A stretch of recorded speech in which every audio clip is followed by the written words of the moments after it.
Ito pa isang papakita ko sa inyo mga kabisyo. Meron tayong Hino na wing van dito, fresh from Subic, kalalabas na ng Subic, diniretso dito sa tarima natin sa Barangay M. Sapa, Santa Maria, Bulacan. Ang naging project mga kabisyo, yung center post dito, pinalagyan ng may-ari nung unit ng center post.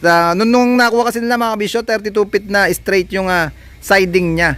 Pagka malaking bagay kasi pagka naka-center post tayo. Sabi ko nga kanina nung nag-vlog tayo doon sa nilabas natin na 18 feet, mas matibay siya. Kumbaga sa pag nag-loaded ng karga, merong sasalo dun sa power or sa puwersa ng pangarga. At nagpadagdag sila ng arko dun sa loob na yan, yung channel bar na yan, channel 4 mga kabisyo, yung nakapaikot na, kung mapapansin nyo mga kabisyo, sagad yan sa baba, dun sa flooring ng unit natin. Ito yung center post, Surplus Japan din ang ginamit natin. Stainless na yung ginawang mga lock siding dyan. Nakabisagra din yung center post. Original kasi yung center post na ganda mga kabisyo. Kaganda kasi sa nakabisagra ng ganyan, pag meron silang ikakarga na mahaba na gamit, pwede nilang ibaba din yung center post. Kung wala itong arko natin, kaya lang nung nagkaroon ng arko, dyan na yan, stay na siya dyan mga kabisyo. Kaya lang, dual purpose nga yung ganyan center post na di bisagra.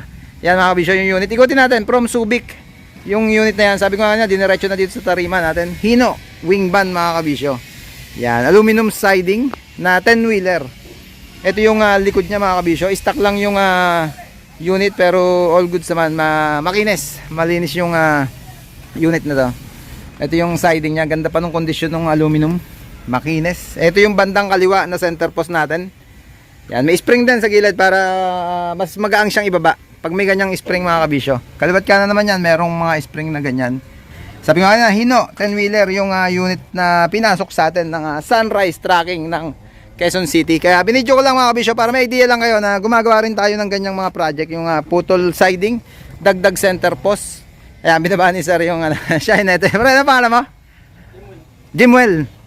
Yan, si Jimwell. Binantayan niya dito unit at diyan na siya nag-stay sa truck niya mga kabisyo. Ayan yung sinasabi ko na channel natin. Nakadiretso dyan sa baba nung sagad do sa mismong dulo nung center post natin. Built na tawag dito, bolt on naman yan. Pagka gusto nang tanggalin, puro ditornilyo yan mga kabisyo. Hanggang doon sa taas, hanggang dyan sa gilid. Para maiiwan lang dyan yung center post nga mga kabisyo. At pwede nilang ibaba yung center post. Kasi nga, di bisagra. Yung nabanggit ko kanina mga kabisyo. Ayan yung unit ng Sunrise Tracking mga kabisyo. Hanggang dito lang. At maraming salamat sa panonood. Maraming salamat sa suporta. Please like, share, subscribe to my channel Bako Republic para updated lagi kayo sa mga unit natin imasin. Peace, Bako Republic!